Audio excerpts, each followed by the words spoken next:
Hey everyone, I wanted to come on today to do some muscle testing online with you. Normally before I jump into a session with a client, that I look at muscle testing for what I need to work on in the session.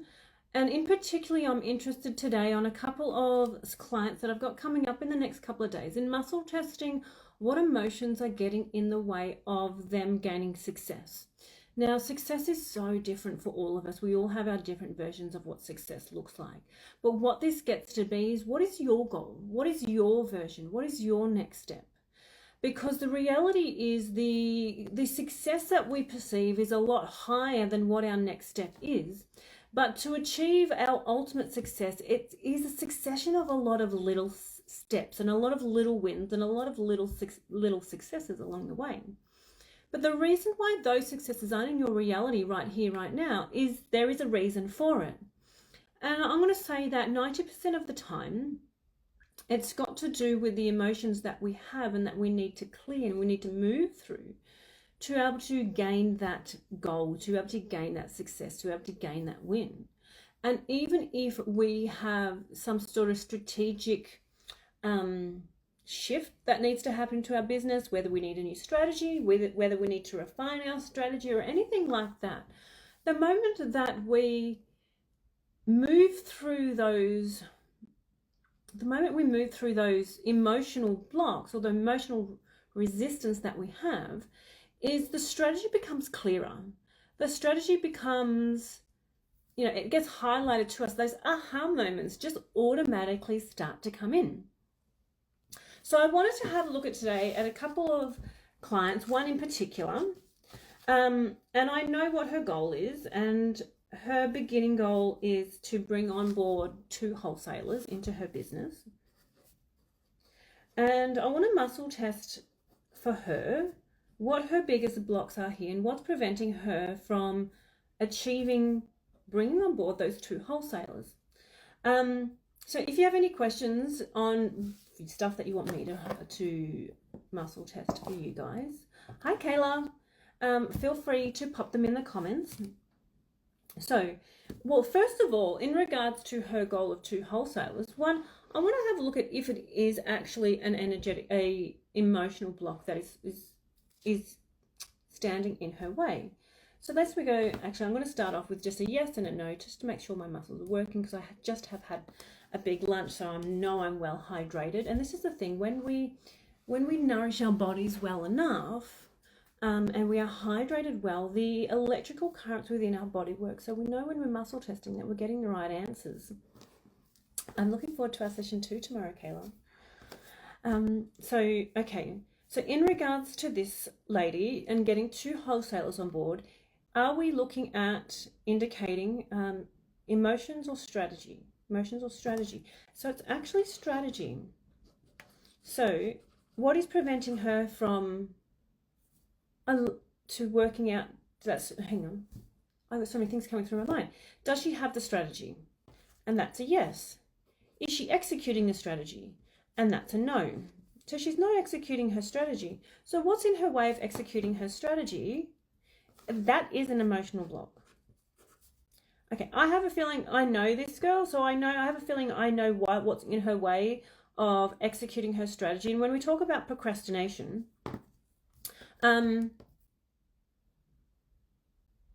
procrastination stems from this place of perfectionism, right?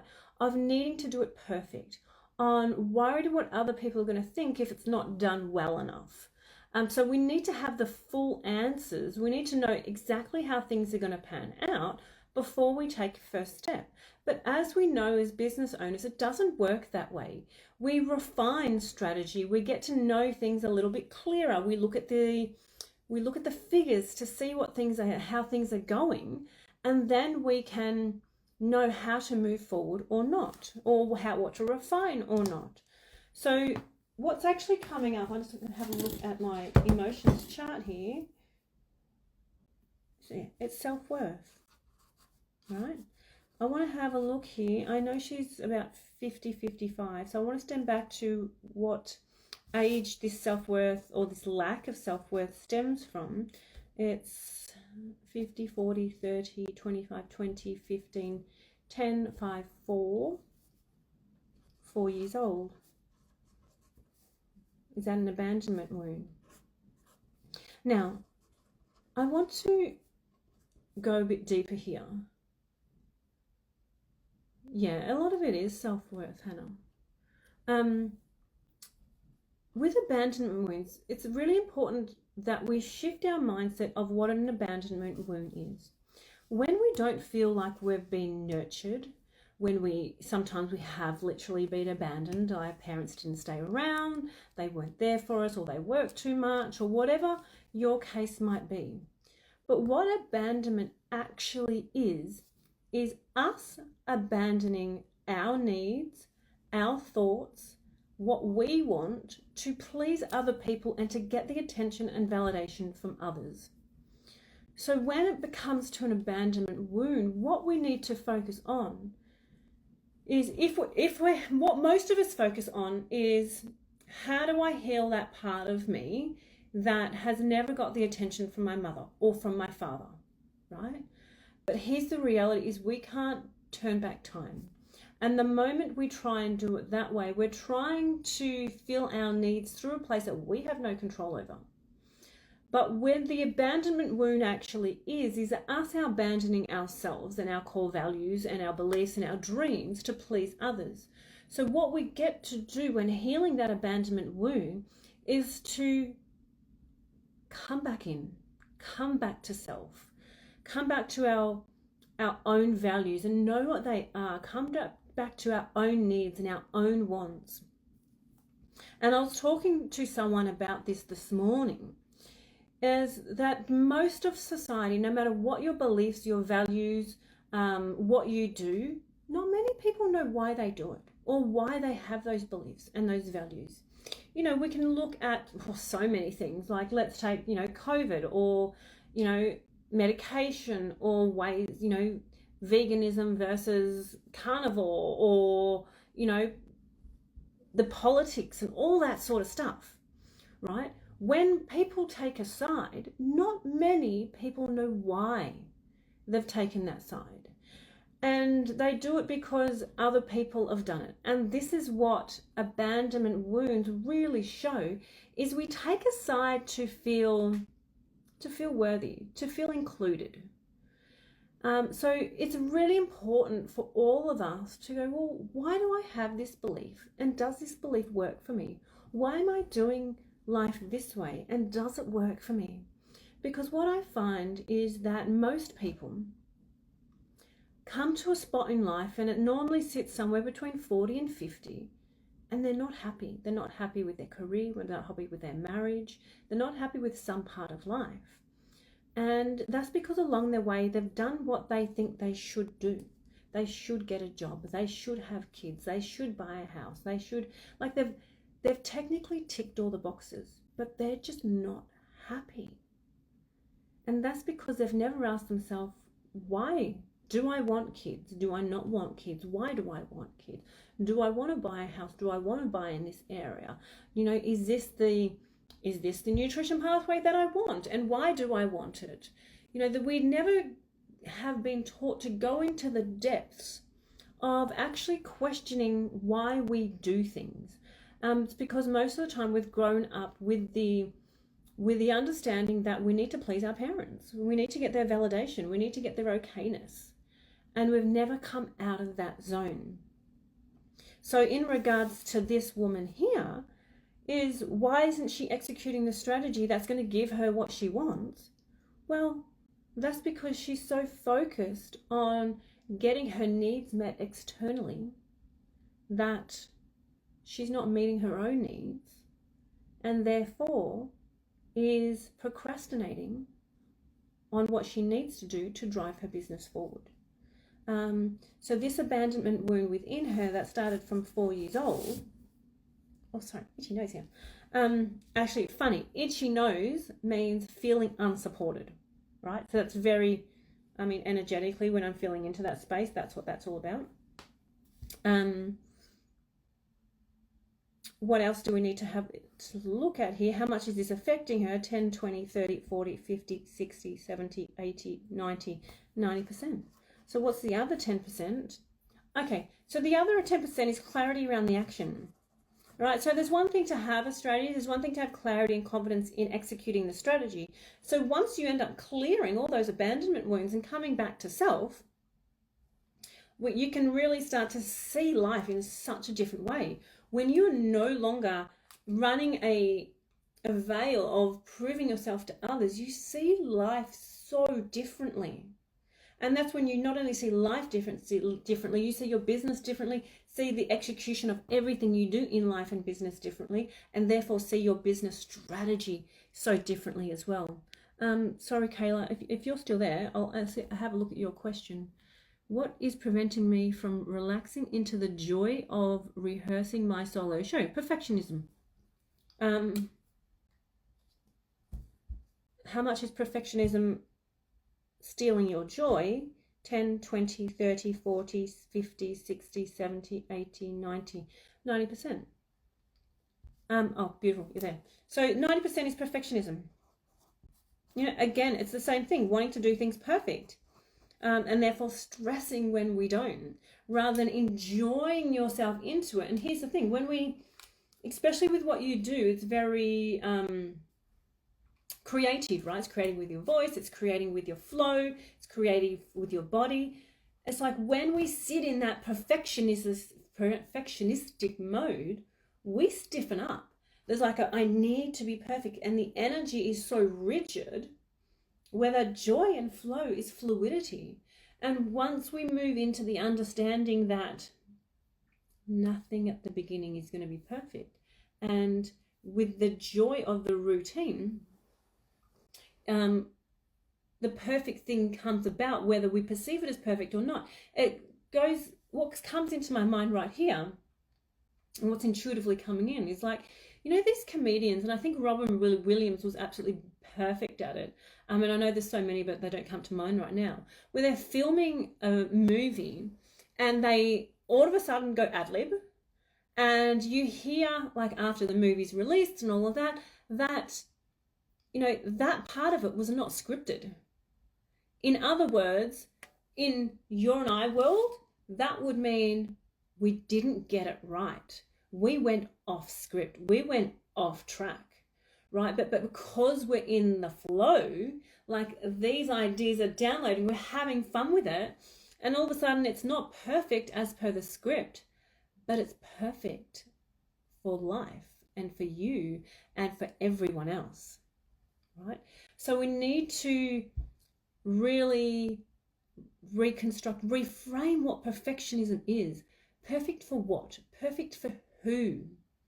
I have so much of that in my shoe, but I'm still trying to remember my script word for word. Yeah.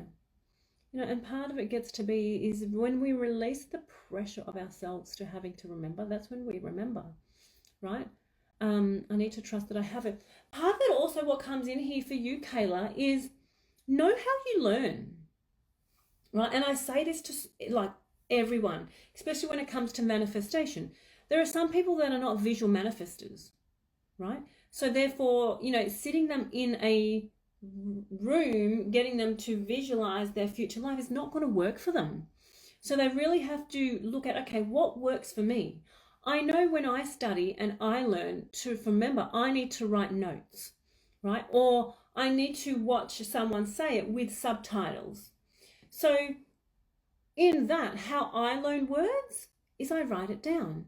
And I know that once I write it down, one, I've got a photographic memory, so I can see it in my mind as I've written it, and I'll never have to go back to the notes again because it sinks in that first time. So part of it for you gets to be, how do you learn? Not how should I learn, but how do you learn? And this goes with everything that we do in life for everybody. The moment that we understand who we are and how we function, we can coordinate and align our life to go with that, right? I am a visual person. So doing a hypnosis with a visualization in it works wonders for me. Sometimes in that mode, Like if I do a hypnosis that goes into feeling before visual, I can't get it. Like it doesn't click for me. But if I go visual before emotions, that works for me. I feel like saying it. I feel like saying it out loud is how I learn. Perfect, right? Do that for you. For me, and this is why it's taken me a long time to start to do lives, because I feel like I can't think when I talk. But for this sort of stuff where I'm downloading it from intuition, it's perfect. So if saying it out loud works for you, do that and try it. See if it works. And if it doesn't, try something else. But the moment we fall into this trap as I should do this or I should do that or that should work, like you've got to really tune into you. And it goes what we were saying with, our beliefs and our values and things like that. The moment we say yes to someone else's beliefs and values, it doesn't work for us. But the moment we jump into understanding on what is my belief, what is my value, and why is it like that, that means we can get more into sync with ourselves. Do what's enjoyable for you and it will work. Do what's in alignment for you and it will work, rather than coming back to what I should be doing, how I should, where I should be in life, what I should have at this stage in life. That's where we can get so easily caught up into creating a strategy, creating a world, creating a business for ourselves that just does not work. I saw this very strongly with a client that I had a few years ago that wanted to come out of launching her business into group programs. And there's so many people teaching out there that you need to do one-on-one first and then grow into launching group programs. And she's like, it just doesn't resonate with me. So I said to her, if it doesn't resonate with you to do one-on-one first and then progress into group programs, don't. Right? And she sold out her first group program of 15 people right off the bat. Right? Because she was really in tune with not only what she wanted, what felt right for her, and not go via what they say you should do. I remember years ago, probably about 5-6 years ago, when webinars were massive, and I just could not get behind it. And I remember jumping onto one of my friend's webinars, and he called it a webinar because that was the thing of the time, but he did it where you could see everybody and you can interact with people verbally. And I saw him do this and I'm like, oh my God, no one else is doing this right now, but I absolutely love it. And this is what we call the masterclass format. And I'm like, that I can get behind. That is the interaction that I wanted. That feels right for me. Right, Kayla? Yeah, I feel like having more fun rehearsing and learning lines. So yeah, you got to do it your way, right? Because the moment you go against your grain, things are just going to feel really, really hard, right? So when it comes to trying to do things perfect, there is some questions you get to ask yourself. Number one, like, what standard am I actually aiming for?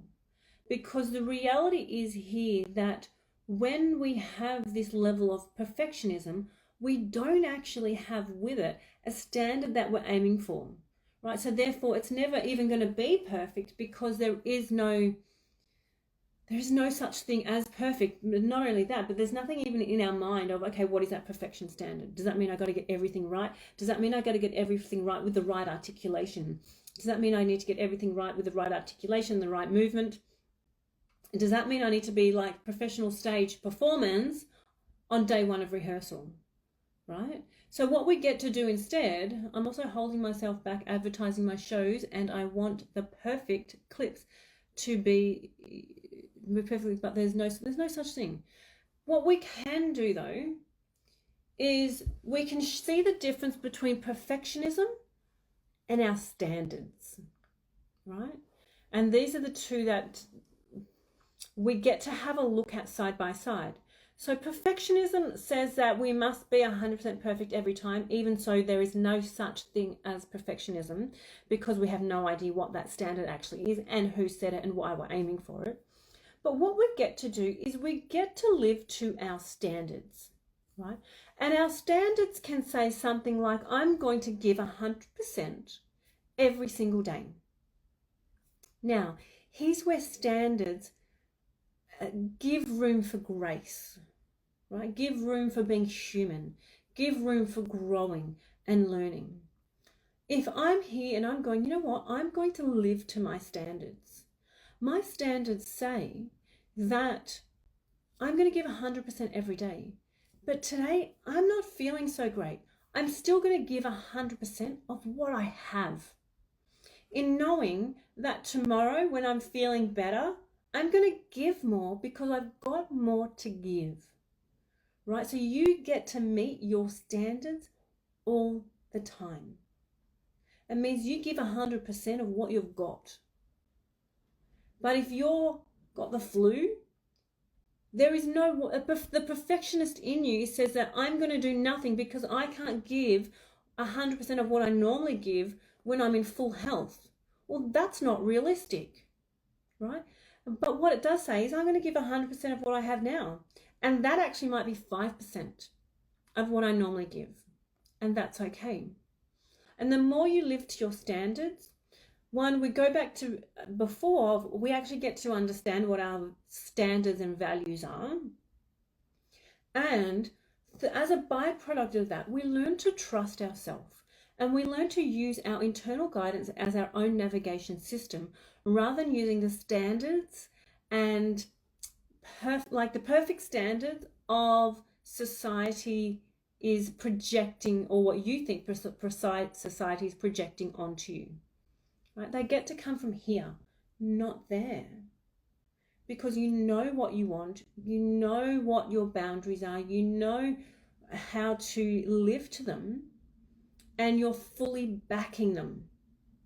Right? That's when they get to be your standards, and you won't let yourself down.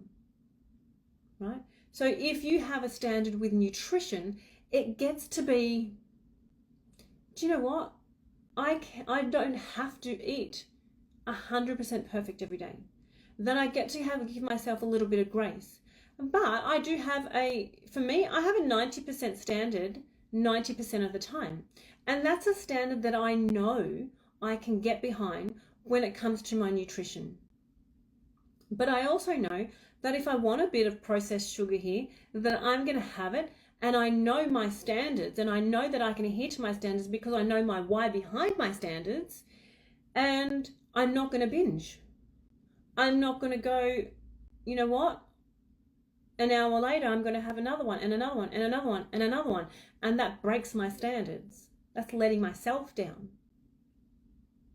Right? I love this so much. Yeah. Standards are so much easier to work towards because of your personal beliefs and values, right? And therefore we can back them, we can get behind them. But to airy-fairy perfectionism that doesn't exist, that we don't even know what it is, like it's so hard to get behind because they're not real. They're not real for anyone. They're not real. Like even if we think our parents want us to be perfect, we don't even know what their standards are. And they don't even know what their standards are most of the time. Is there anything else anyone wants me to muscle test for them? And especially when it comes to emotions, I feel like 95% of the time our blocks in business and why we aren't where we want to be is to an emotional block that we need to release, that we need to learn from, we need to grow with. Is there anything else from this lady that I was doing that I need to have a look at here? Nope. So there's a lesson in perfectionism for everyone today. It's like my standards still feel high. I think perfectionism is trying to camouflage them as a standard. Well, your standards have got to be realistic. And I think that's the difference that we get to look at is, are my standards realistic? Do I actually get behind my standards? Or am I setting myself up to fail? Right? If you're setting yourself up to fail with your standards, then it's not standards, they're perfectionisms. My standards are, I think, perfection is trying to camouflage. Yeah, Yes. So I do think perfection is still trying to camouflage as a standard. Yeah. And it's important. Well, here's the thing with standards. Standards give you grace. Standards allow you to fail. Standards allow you to learn. Standards allow you to grow. Right? That's the difference with standards. Standards are boundaries. Standards say, let's put it this way. If I'm on stage and I'm rehearsing, standards say that I know that with my current fitness level that I can rehearse for 4 hours and give it 100%. But after that 4-hour mark, I'm fucking useless, right? And I start to get sloppy. I start to make mistakes. So a standard gets to be 4-hour blocks of rehearsal. That's when I can give my all. Perfectionism says that I'm going to continue rehearsing until I get it right. And even so, I know that beyond 4 hours, I am useless. I am still going to push myself to get it right.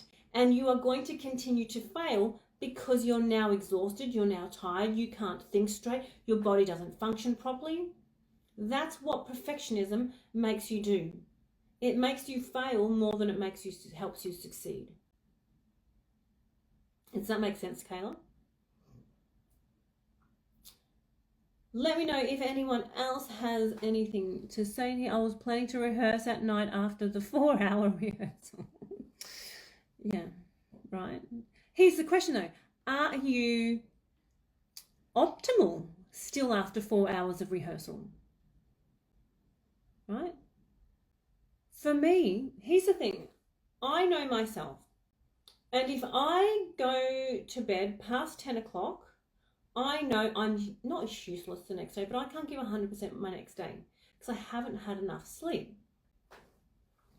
If fear-based, I'm not optimal. Yeah.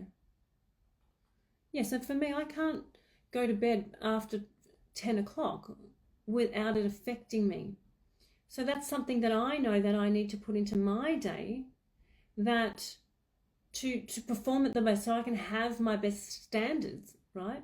And part of that is also knowing that can I focus on work for more than 2 hours at a time or 4 hours at a time or whatever it is, because I'd rather have that 4-hour block of being solid, taking a break, having another 4 hours of solid work, and therefore I'm going to be more productive, I'm going to get more out of it, and I'm nourishing myself at the same time, and I'm honoring myself. Because if you're going above 4 hours and you're not optimum, you're not looking after you. Part of it gets to be if it was your child and you knew them as well as you knew yourself, what would you suggest? Right? You get to give yourself a little bit of grace, and the more when you start to give yourself grace, you will notice your growth be so much faster. I'm going to leave it there today if nobody has any more questions, and I might come back tomorrow because then I got a couple of days off. I'm heading away. So enjoy the rest of your day and we'll see you soon.